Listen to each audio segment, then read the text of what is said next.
Assalamualaikum warahmatullahi wabarakatuh. Perkenalkan, nama saya Ratna Wijaya, NIM T 2019-140. Di sini saya sebagai pemateri pertama akan menjelaskan tentang arti hijrah Nabi di Madinah. Baiklah, kita langsung saja ke materinya ya. Nah, jadi apa sih kata hijrah itu? Jadi, hijrah itu artinya yaitu pindah. Nah, dalam bahasa Inggris, hijrah ini yaitu emigration. Namun, kebanyakan orang-orang barat ini memaknai kata hijrah dengan kata flight, yang memiliki stigma negatif karena konotasinya itu lebih ke melarikan diri. Nah, oleh karena itu, banyak para intelektual muslim yang mengkritik pemaknaan tersebut karena tidak sesuai dengan substansi hijrah Nabi Muhammad SAW. Nah, dengan bermigrasinya Nabi Muhammad ke kota Madinah, bukan bermaksud Nabi Muhammad untuk melarikan diri, akan tetapi memang ada perintah untuk pindah. Nah, jadi hal tersebut bukan atas kemauannya sendiri ya, tetapi memang ada petunjuk dari Allah SWT. Selain itu, makna hijrah itu sendiri bukan sekedar untuk melepaskan diri dari cemooh dan juga cobaan semata, melainkan makna hijrah itu sendiri juga memiliki arti sebagai batu loncatan untuk mendirikan masyarakat baru di negara yang aman. Dan selain itu juga sebagai penegasan posisi Nabi Muhammad dan juga pengikutnya di era sebelumnya. Nah, di era sebelum Nabi Muhammad hijrah ke Madinah, beliau merupakan seorang pendakwah dengan pengikut individual. Nah, setelah beliau berhijrah di Madinah, beliau merupakan tempat masyarakat untuk memperoleh lebih dari sekedar spiritual teologis, melainkan juga sebagai pemimpin politik sosial. Nah, hijrah itu sendiri juga menunjukkan terbentuknya ummah, sehingga Islam bukan lagi sekedar cita-cita individual, melainkan lebih bersifat komunal. Nah, dasar hijrah Nabi ini diawali dengan perjanjian Aqabah. Nah, perjanjian Aqabah itu sendiri terjadi 2 kali. Nah, yang pertama yaitu tepatnya pada musim haji, yaitu pada bulan Juli tahun 620 Masehi. Sedangkan yang kedua yaitu bertepatan pada musim haji juga, tepatnya pada bulan Juni tahun 622 Masehi, tahun 13 dari Nubuah. Nah, isi perjanjian Aqabah yang pertama yaitu yang pertama tidak mendurhakai Allah SWT, yang kedua tidak mencuri, yang ketiga tidak berzina, yang keempat tidak membunuh anak sendiri, yang kelima yaitu tidak berdusta, dan yang terakhir yaitu tidak mendurhakai Nabi Muhammad SAW. Nah, barang siapa yang mematuhi perjanjian Aqabah tersebut maka akan memperoleh pahala. Nah, sedangkan barang siapa yang mendurhakai perjanjian Aqabah tersebut maka akan mendapatkan balasan yang setimpal dari Allah SWT. Nah, sedangkan isi perjanjian Aqabah yang kedua yaitu yang pertama, untuk mendengar dan juga taat dalam segala keadaan yang dialami Nabi Muhammad SAW.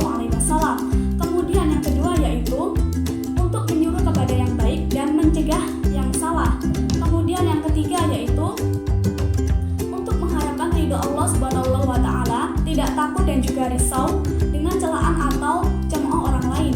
Kemudian yang terakhir atau yang keempat yaitu untuk menolong Nabi Muhammad SAW ketika beliau datang di Madinah. Selain itu juga melindungi Nabi Muhammad SAW sebagaimana mereka melindungi diri mereka sendiri, istri dan juga anak mereka.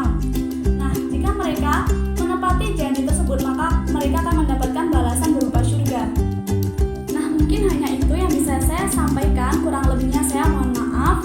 Untuk materi selanjutnya akan disampaikan oleh pemateri kedua. Sekian dari saya dan saya ucapkan terima kasih. Perkenalkan, nama saya Luna Frida Octavia, NIM T 2019-10044. Di sini saya sebagai pemateri kedua akan menyampaikan materi mengenai hijrah Nabi ke Madinah. Hijrah Nabi Muhammad, hijrah Rasulullah dari Mekah ke Madinah itu diawali pada tahun ke-13 kenabian. Pada saat itu terdapat penduduk Yastrib yang terdiri dari 73 pria dan 2 wanita.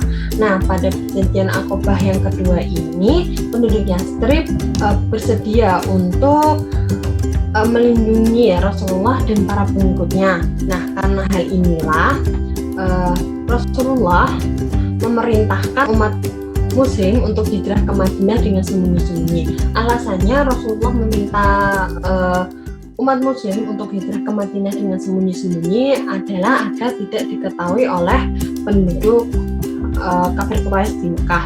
Nah, ternyata informasi tentang umat Muslim yang hijrah ke Madinah ini terdengar sampai ke telinga para penguasa Mekah. Dan akhirnya kaum kafir Quraisy itu berencana untuk membunuh Rasulullah. Nah, Rasulullah ini kan memiliki strategi dengan menyuruh Ali bin Abi Thalib untuk tidur di tempat tidurnya. Lalu Rasulullah keluar menuju ke rumah Abu Bakar dan berjalan ke arah selatan menuju ke Gua Tur. Nah, kan akhirnya kaum kafir Quraisy tahu bahwa yang tidur di tempat tidurnya itu bukanlah Rasulullah melainkan Abu Bakar. Akhirnya kaum kafir Quraisy itu berusaha mencari Rasulullah dan sampailah kaum kafir ini berada di depan Gua Tur. Sampailah di depan Gua Tur. Nah, atas perintah Allah, Allah memerintahkan laba-laba untuk membuat sarang di depan ini dan menyuruh burung membuat sarang di depan Gua Tur agar untuk mengecoh kaum kafir Quraisy itu biar menyangka bahwa kalau di dalam Gua Tur ini tidak ada orang, padahal di dalamnya itu ada Rasulullah dan Abu Bakar yang bersembunyi. Nah, lalu setelah 3 hari, pada hari ketiga persembunyian, Asma, putri dari Abu Bakar, datang membawa perbekalan yang akan dibawa oleh Rasulullah dan Abu Bakar menuju ke Madinah. Dan Rasulullah pun meminta Abdullah bin Uraiqah, seorang non-muslim, untuk memimpin perjalanan dari Mekah ke Madinah. Dan akhirnya setelah perjalanan yang lama, tibalah Rasulullah di Madinah dan disambut oleh masyarakat Madinah. Sekian presentasi dari saya, mungkin terdapat kesalahan. Materi selanjutnya akan dilanjutkan oleh pemateri ketiga. Terima kasih. Saya Serila Roisatul Khairiyah, NIM T 2019-10026. Di sini saya sebagai pemateri ketiga akan menjelaskan tentang dasar berpolitik negeri Madinah. Negara Islam Madinah memiliki mata rantai yang berhubungan dengan cita-cita perjuangan yang melatari perjuangan Nabi Muhammad dan juga para sahabatnya, yaitu yang memperjuangkan idealisme dan cita-cita murni untuk melahirkan suatu masyarakat yang sadar akan peran khalifah. Nabi Muhammad sendiri adalah pemimpin yang meletakkan landasan-dasar dalam sistem masyarakat kepada universalisme Islam. Kehadiran Nabi Muhammad ini berperan besar untuk menggantikan pertalian kesukuan atau nasab dengan pertalian spiritual atau ummah, yaitu sebagai pemimpin politik di negeri Madinah. Ummah itu sebutan bagi komunitas yang diciptakan oleh Nabi Muhammad sebagai komunitas persaudaraan yang mengintegrasikan antara individu, suku, kota, atau kelompok-kelompok etnik dalam sebuah loyalitas keagamaan. Selama kurun waktu 10 tahun, Nabi Muhammad itu berhasil membangun peradaban Islam di kota Madinah dan juga berhasil menyebarkan agama Islam sampai ke wilayah Syam dan Afrika Utara, yaitu Ethiopia. Nah, karena kepiawaian Nabi Muhammad dalam berpolitik, beliau itu dapat mencapai keberhasilannya dan juga dikenal sebagai pemimpin yang sangat bijaksana dan berbudi luhur dalam menghadapi berbagai macam persoalan.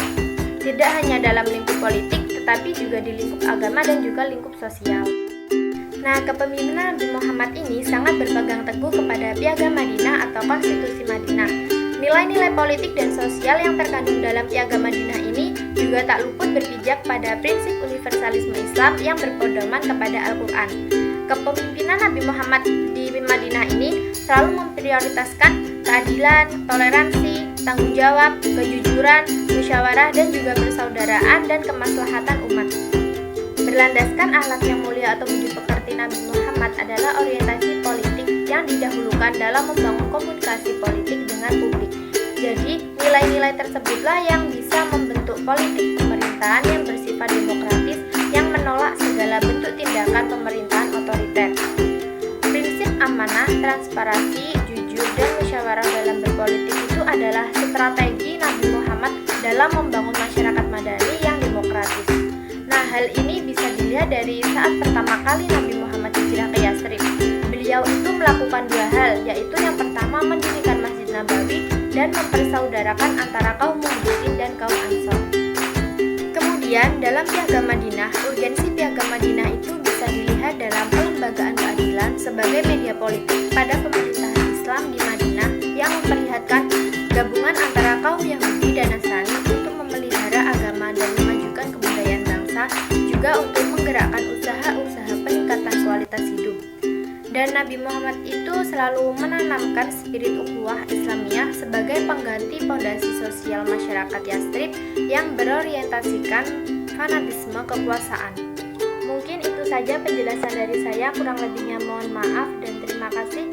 Untuk materi selanjutnya akan disampaikan oleh pemateri keempat. Perkenalkan, nama saya Uswatun Hasanah, NIM T2019-110. Saya sebagai pemateri keempat akan melanjutkan dari pemateri ketiga, yaitu tentang Piagam Madinah, Darussalam, dan Darul Islam. Piagam Madinah adalah sebuah dokumen perjanjian tertulis yang mengatur berbagai bentuk hubungan antara warga yang majmuk. Piagam Madinah ini merupakan konstitusi pertama negara muslim, atau bisa juga yang pertama kali di dunia.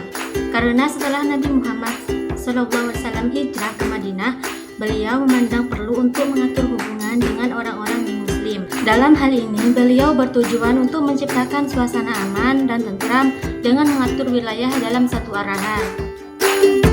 Secara garis besar, penduduk Madinah terdiri atas dua komunitas, yaitu sahabat Ansor dan sahabat Muhajirin. Sahabat Ansor berarti kelompok penolong dan juga merupakan penduduk asli kota Madinah. Kelompok Ansor terdiri dari kabilah-kabilah Bani Auf, Bani Khuzraj, Bani Jusham, Bani Sa'idah, Bani Aus, dan Bani Sa'labah. Sebagian dari mereka ada yang menyatakan telah masuk Islam, dan sebagian lagi masih tetap memeluk agama Yahudi maupun Nasrani. Sedangkan sahabat Muhajirin merupakan komunitas pendatang, yakni mereka mengikuti hijrah Nabi Muhammad SAW dari kota Mekah ke kota Madinah. Kelompok Muhajirin ini terdiri dari kabilah Quraisy, Badui Gurun, dan Habsyi dari Afrika. Sekian dari saya, selanjutnya akan dilanjutkan oleh pemateri kelima. Saya Sinta Dewi Rahmanul Aisyah, T2019-10007. Di sini saya akan menjelaskan tentang latar belakang dibentuknya Piagam Madinah. Nah, latar belakang lahirnya fakta ini adalah kondisi daerah Yathrib sebelum peristiwa hijrah. Sejak lama, Yathrib itu dikecam konflik yang berkepanjangan antar suku. Penduduk Yathrib meminta Nabi Muhammad SAW untuk hijrah ke Yathrib, antara lain agar beliau dapat menciptakan perdamaian dan ketentraman di Madinah. Oleh karena itulah kemudian, tidak lama setelah sampai di Madinah, Nabi Muhammad SAW mengumpulkan para pemimpin Madinah untuk merumuskan suatu kesepakatan politik yang belakangan ini dikenal dengan Piagam Madinah. Dalam perumusan kesepakatan politik itu, yang dikenal dengan Piagam Madinah, membuahkan 18 poin atau ikhtisar Piagam Madinah. Antara lain, yang pertama, umat Islam adalah umat yang satu, berdiri sendiri dalam bidang akhlak, politik, sosial, dan ekonomi, tidak bergantung pada masyarakat lain. Yang kedua, warga umat ini terdiri atas beberapa komunitas kabilah yang saling tolong-menolong. Yang ketiga, semua warga sederajat dalam hak dan kewajiban, hubungan mereka didasarkan pada persamaan dan keadilan. Yang keempat, untuk kepentingan administratif, umat dibagi menjadi 9 komunitas, yaitu 1 komunitas Muhajirin dan 8 komunitas penduduk Madinah lama. Setiap komunitas memiliki sistem kerja sendiri berdasarkan kebiasaan, keadilan, dan persamaan. Poin kelima yaitu, setiap komunitas berkewajiban menegakkan keagamaan internal. Yang keenam, setiap komunitas diikat dalam kesamaan iman. Maksudnya adalah, antar warga satu komunitas dan komunitas lain tidak diperkenankan saling berperang, tidak boleh membunuh dalam rangka membela orang kafir, atau membela orang kafir dalam memusuhi warga komunitas muslim. Yang ketujuh, umat Islam adalah umat Allah yang tidak terpecah belah. Yang kedelapan, untuk memperkuat persaudaraan dan hubungan kemanusiaan di antara umat Islam, warga muslim menjadi pelindung bagi warga muslim lainnya. Yang kesembilan, orang Yahudi yang menyatakan setia terhadap masyarakat Islam harus dilindungi. Mereka tidak boleh dianiaya dan diperangi. Yang kesepuluh, stabilitas umat adalah satu komunitas berperang, semuanya berperang. Yang ke-11, apabila satu komunitas berperang, maka komunitas lain wajib membantu. Yang ke-12, semua warga harus menegakkan akhlak yang mulia. Yang ke-13, apabila ada golongan lain yang bersekutu dengan Islam dalam perang, maka umat Islam harus saling tolong-menolong dengan mereka. Yang ke-14, oleh karena orang Quraisy telah mengusir Muhajirin dari Mekah, maka penduduk Madinah, musyrik sekalipun, tidak boleh bersekutu dengan mereka dalam hal-hal membahayakan penduduk muslim Madinah. Yang ke-15, jika ada seorang muslim yang membunuh muslim lain secara sengaja, maka yang membunuh itu harus dikisos atau dihukum setimpal, kecuali apabila ahli waris korban berkehendak lain. Dalam hal ini, seluruh umat Islam harus bersatu.